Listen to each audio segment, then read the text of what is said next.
Helping nature. ఎప్పుడు చూసినా ఒక్కసారి కూడా నాన్నగారు ఎప్పుడు చెప్పేటోళ్ళు నాకు, ఎప్పుడు చూసినా సాయం చేస్తూ ఉండాలి పేదవాళ్ళకని.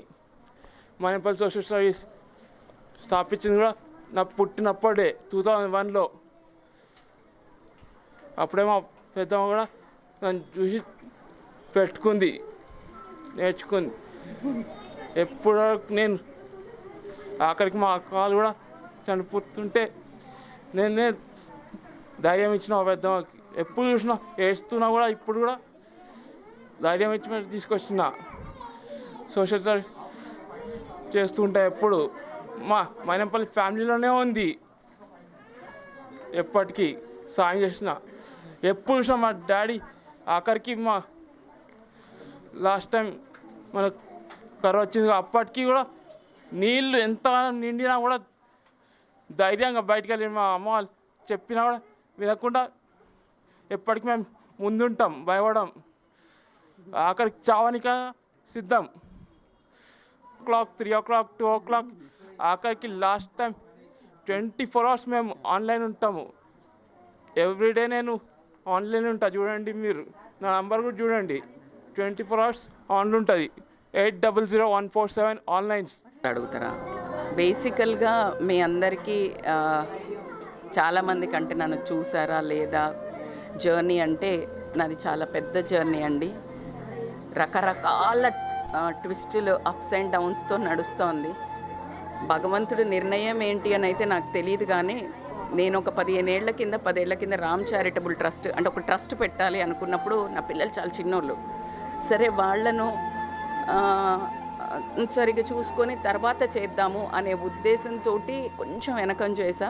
లాస్ట్ 2 years బ్యాక్ సుమన్ టీవీలో ఒక చిన్న క్లిప్ చూసి ఒక 3 పిల్లలది నాకు చాలా క్వశ్చన్ ఇన్సైడ్ చాలా అంటే డిస్గస్టింగ్ అనిపించింది. ఇంకా ఎన్ని రోజులు పోస్ట్పోన్ చేస్తావు, దీని తర్వాత మనకి అని నేను చెప్పాను కూడా అని. నేను రామ్ చారిటబుల్ ట్రస్ట్ క్రియేట్ చేశా. నా అదృష్టం ఏంటంటే నా పిల్లలు కూడా దాంట్లో భాగంగా ఉండి వెళ్ళడం అనేది, అంటే అందుకే పేరెంట్స్ని చూసి నేర్చుకుంటారు అని మనం చాలాసార్లు చెప్తుంటాం.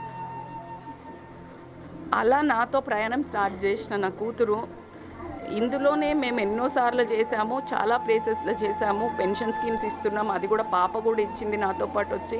తన శాలరీలో నుంచి ఎవరెంత ఇస్తారంటే ఒక ఫ్యామిలీలో ఒకరే ఇస్తారు కదా, కాదు, ఆమె శాలరీ నుంచి కూడా ఇది అనన్యది, ఇది అమేయది, రజితది అని క్లియర్గా మెన్షన్ చేసి కార్డ్స్ మీద ఇప్పించాను. ఎందుకంటే ఎవరిది వాళ్ళకి అని.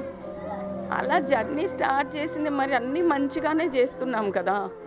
ఆమె స్పిరిచువల్గా ఉంది, సోషల్గా ఉంది. ఏం జరిగిందో తెలియదు, నా బిడ్డ మరీ ముద్దొచ్చినట్టుంది దేవుడికి. సో తీసుకెళ్ళాడు. ఇదిగో ఈ బాబు అట్లా ముఖం గమనిస్తూ ఉంటాడు, ఏడవద్దు అని. ఏడవట్లేదు. సో నా ఫ్రెండ్ కొడుకు. సో బ్రతకడానికైతే రీజన్ లేదు అని అనుకున్నాను. అంటే నాకు రీజన్ లేకపోతే బతకడం రాలేదు. పాపలు పుట్టినప్పుడు రీజన్ అని మీరు రజిత మైనంపల్లి అని మీరు వీడియోస్ చూస్తే 80% వీడియోస్లో నా బిడ్డల గురించి చెప్పకుండా ఉండదు. లైక్ వాళ్ళ గురించి, వాళ్ళతో పెరిగాను అని. ఈరోజు ఊపిరి ఆగిపోతుందేమో ఆ పాప లేకపోతే అని దేవుడు 2 సంవత్సరాల క్రితము నాకు సుమన్ టీవీలో వాళ్ళు పిలవడం కానివ్వండి, ఈ రామ్ చారిటబుల్ ట్రస్ట్ పెట్టాలి అనే ఆలోచన కూడా దేవుడే కల్పించాడు. ఎందుకంటే పని లేకపోతే, పర్పస్ లేకపోతే బ్రతకడం తెలియని వ్యక్తిని నేను. సో అది చాలా పెద్ద పర్పస్ పెట్టాడు. ఎందుకంటే ఒక మాట ఇచ్చాను నేను, మీరు ఆ యూట్యూబ్లలో వింటే, నేను బ్రతికున్నంత కాలం మీకు అండగా ఉంటాను. మాటల ఓదార్పు చాలా అవసరము, నాకు లేకుండే అని కూడా చెప్పా. సో దానికి వచ్చాను. సరే, దాంట్లో నాకు తోచిన విధంగా అని నా బిడ్డ సాయంగా ఉంటుందని మొదలుపెట్టా. ఇప్పుడు కూడా ఉంటుంది, నడిపించింది. ఈ రోజు నేను ఇక్కడ ఎంత ధైర్యంగా మాట్లాడుతున్నంటే చాలామంది అనుకుంటారు ఇది చాలా గట్టిదే అని. గట్టిది కాదండి, కుమ్మిలి పొద్దునంతా కూలిపోయి గూడగట్టుకొని వచ్చాను ఈరోజు. ఎందుకంటే మామూలుగా కూడా తన బర్త్డేలకు వాళ్ళిద్దరు బర్త్డేలకు కోల పిల్లలు చేసేవాళ్ళము. సో ఈరోజు చెయ్యకపోతే మొదలుపెట్టి ముందుకెళ్ళాలి కానీ ఆపొద్దు కదా. సో అలాగే యూ కెన్ సీ అండి, నా ఫ్యామిలీ కానీ అందరూ సపోర్ట్తో నేను ముందుకు వెళ్ళడానికి నిర్ణయించుకున్న Ananya foundation, doctor Ananya foundation, because తనకు చాలా ఇష్టం అట్లా అనిపించుకోవడం. 2 souls 1 mission to run a Ram charitable trust. Which we believe every life deserves happiness.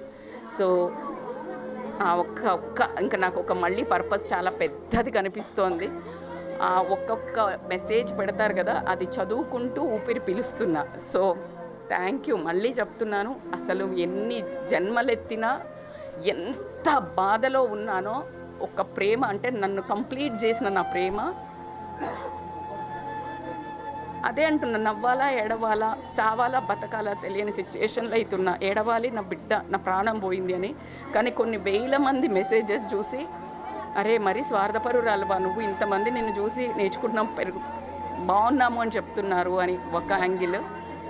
అన్నమాట నిలబెట్టుకోవాలి కదా, నేను ఉంటా అని చెప్పాను. ఈమె కష్టం రాగానే పెద్ద తిరిగిపోయిందని క్వశ్చన్లు వేస్తారు నన్ను. లేదు అసలు వెళ్ళదండి రజిత, కింద పడి మీద పడి మేము ముందుకు వస్తుంది.